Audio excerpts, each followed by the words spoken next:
Hello, I'm here with a Treehouse Barleywine. This is their Tree of Life, but they've made a bunch of different things called Tree of Life over the years. They're all barley wines, but this is the vintage summer 2025 one that is a blend of barrel-aged barley wine and fresh. The barrel-aged stuff aged over 2 years in select bourbon barrels. They don't tell you the ratio though, so I don't know if it's half and half, fresh and aged. It's 13% alcohol, but the base beer for this is supposed to be kind of like a traditional bitter American barley wine. This is a big one, 13%. And it's funny, on here it says vintage summer 2025, but then on the can it says autumn 2025. But I don't know if I've had the Tree of Life before, and I should have got, we got a Kleenex here. All their beers are full to the brim and spill out the top at Treehouse. And with something like this that's thick and sweet and dark, it'll stain. So be careful. Yeah, this is literally bulging out of the can. I don't know if you can sort of see that, which is, you're getting your money's worth. This is probably has more than 12 ounces in there. Now my hand's all sticky though. But it also makes it so if there's any oxygen in the headspace there, or it makes it so there's no oxygen in the headspace there, so there's not going to be oxidation. See if I can pour this without spilling it. So that's pretty dark. I can see a little bit through there, and looks pretty thick.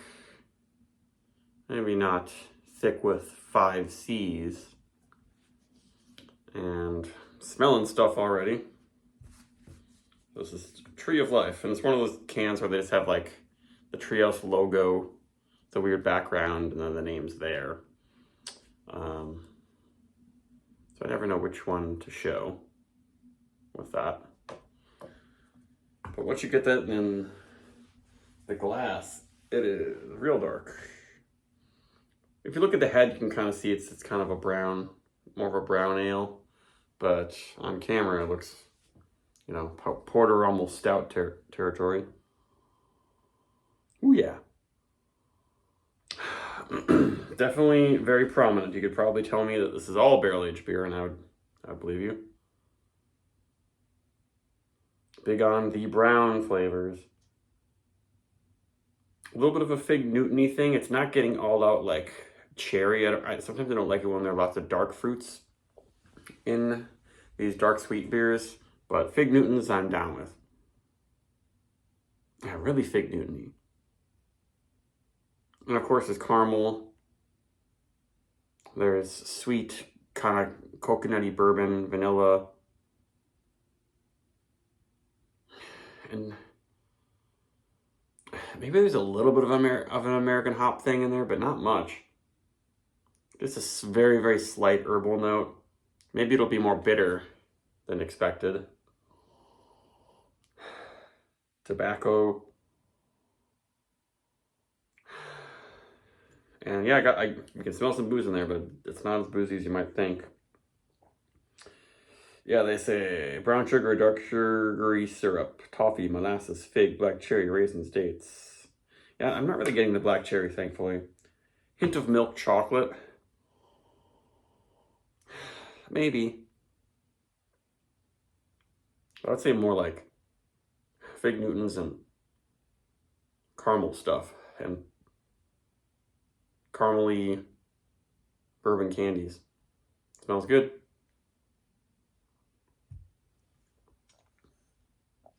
Oh yeah, there's lots of body on that. I haven't had a big sweet beer like this in a long time. Ooh. Yep, it's warm. But a lot of residual sweetness on the tongue. Yeah, very maple syrupy, I would say. Though there's no maple syrup added to this. They don't say maple syrup, but it reminds me of that quite a bit. That's a very woody sweetness. They say faint hint of earthy hops. I don't know, maybe in the finish. I'm getting some tannins from the barrel. It's drying it out a bit.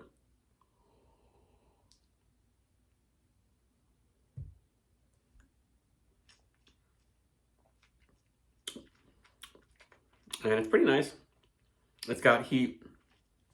We still got a little bit of head on there. It's, yeah, it's not what I hate with the big, sweet, thick beers is when they kind of seem acidic. The head didn't fizz out, and it doesn't seem like sharp to me. It's soft and sweet.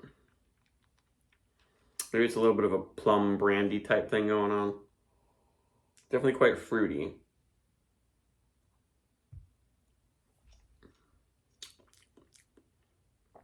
Maybe there's a little bit of a cherry thing. But I'd say it's more fig plum. Now I'm noticing some bitterness come in, but I'm not really getting much hop character. No weird off flavors. It's not too sharp, but yeah, I mean, the alcohol is warming up my throat right now for sure. Not too spicy.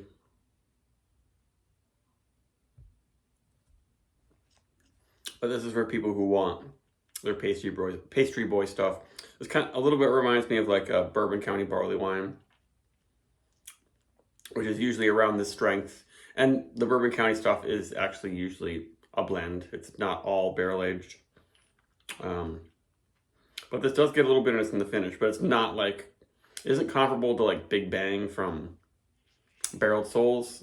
That's their like American barley wine. That when they do age that one in barrels, the hops mellow a lot, but not as much as this. But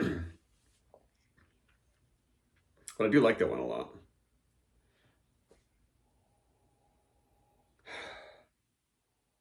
Yeah, this is nice.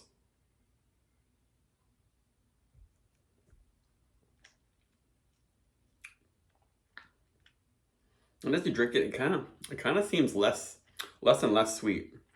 There's more of a sort of dark complexity. It's not getting roasty, but there's just a lot of like caramelized flavors, deep, dark, Maillard reaction, brown flavors, and a little bit of a nutty cola type thing, even though it's not sharp like cola, which is nice. I guess actually what it looks like. The color is sort of Coca-Cola. I can't quite see in there to see if there's like any kind of sediment or something. I only poured like a little over half the can. But it's a very nice beer. And I like that it comes in 2 packs for like, it was like 16 or something like that. Definitely a pretty good deal for what it is. Is it blowing my mind? Not exactly, but it's probably a 4.4 type beer. But you have to want all the sweet stuff, and it doesn't need any adjuncts. It doesn't need any flavors. It's nutty, fig Newton-y. It's not getting much on the chocolate, but it's got a lot of really nice nutty, caramelized, dark fruit flavor. And it's pretty clean and easy to drink. Not reaching like some Hill Farmstead type level stuff. But very good job. Bye.